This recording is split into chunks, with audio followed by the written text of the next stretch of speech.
Hey everyone, welcome to another episode of That Christian Vlogger, where you get to come and join me and experience faith in the first person. A fellow YouTuber just tagged me for the Jesus Lovin Tag, and so I thought since I just got out of church, this would be a really awesome time to do my version of this video.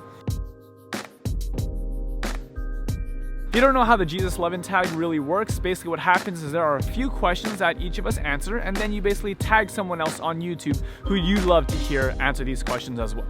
So I'm gonna tag 3 other Christian YouTubers. I'm gonna tag John Jorgensen, the Yumi Girl, and Faraway Distance. Answer the questions, they'll be in the description below. Question number 1 is, when did you accept Jesus as your Lord and Savior? For me, I was about 17 years old. I was just getting out of high school, and I was in a really difficult point in my life. I was really feeling disappointed with the way that life was going, and it wasn't because things were going poorly necessarily. I was getting decent grades. I was part of the sports teams, music groups. I had a girlfriend, and things seemed to be going pretty well, but there was this sense of emptiness inside of me.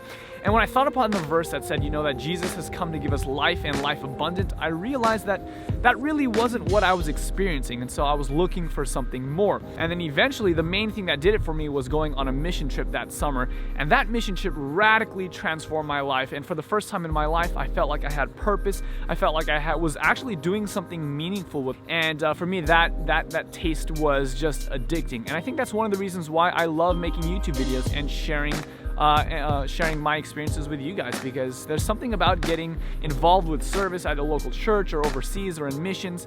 There's something about that just transforms your life. Question number 2 is, what have you learned spiritually this week? Something that I've definitely been learning this week is the importance of patience, and not just patience with other people, but even patience with myself. If you're like me, you're your own hardest critic, and it's hard to really be patient with yourself, because when you make mistakes or you fall down for the umpteenth time, it's like, man, why can't I just be perfect already? God's given patience towards me. He's given grace towards me. Why am I so unwilling to give myself that very thing that God has given me? And so for me, patience and grace towards myself is something that I definitely need to grow. Question number 3 is, what is the most encouraging Bible verse to you?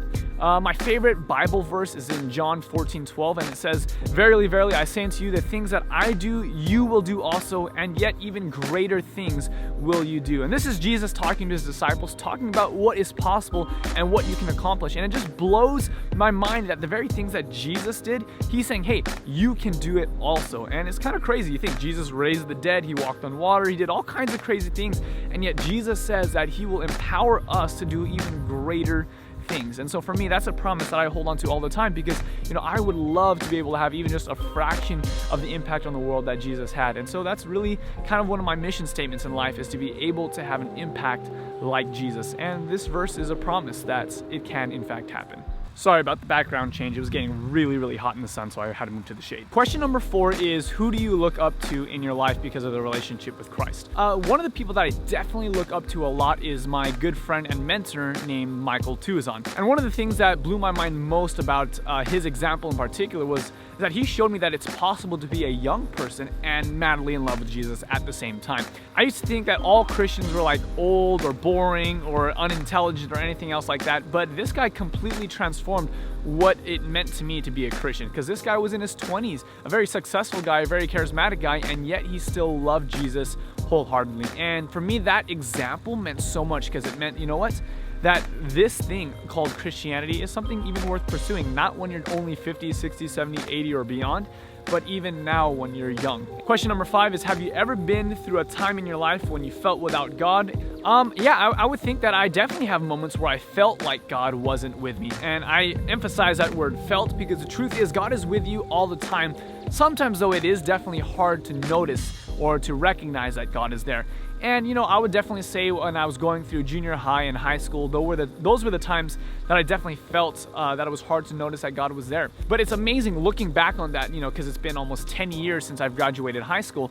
I look back on those times and I recognize, no, actually there are many key moments I can pinpoint where God was actually actively reaching out to me. And so I would say, yeah, there's a lot of times where I felt that, but I would say that he was always there for me. And that promise that he will never leave us or forsake us has definitely been true in my case. Question number 6 is what do you think your spiritual gift is? I'd like to think that my spiritual gift is teaching. It's definitely where I come alive the most. I used to think that preaching was the main one, but I realized that there's a difference between preaching and teaching, and I actually really love teaching far more than I like preaching. I still enjoy preaching, we'll do it on occasion, but something about the process of being able to work with someone and to see that light bulb come on. To me, that is a really, really exciting time when someone for the first time really can understand God's love for them, or might be able to for the first time understand a particular truth or theme of the Bible. To me, that is the most exciting part, and I like to think that it's something that I'm decently good at. And last but not least, question number 7 is, in what do you see God the most? I would definitely say the thing that I see God the most in is in relationships, specifically my relationship with Emily. I've learned so much in just this last 1 year of being married, and marriage is awesome. It's like this amazing thing, but it can be hard at times too. But one of the most beautiful things about marriage is that how much it has taught me about my relationship with God. The kind of trust and forgiveness and unconditional love that sometimes it might be hard to display towards that other person. It just shows me about how good God is and how much He truly loves us. That even when we make mistakes, He's there with open arms ready to take us back. And for me, the kind of love that I see in God is the kind of love that I want to demonstrate in my relationships to other people. And because of that strong correlation there, I think that's why it's easiest for me to see God in relationships. Well, that's it for the Jesus Lovin Tag. I hope you guys enjoyed this video. I know it's a little bit different than most of my other videos, but let me know if you liked it in the comment section below. Give it a thumbs up if you'd like to see more of these. And if you are a Christian YouTuber, I would challenge you to do this as well, even if I don't call you out by name. The questions will be linked in the bottom below, and leave me a comment on this video letting me know that you did it, and I'll check out your video as well. Until next time, I'm that Christian vlogger, and I want to encourage you to experience faith in the first person. God bless.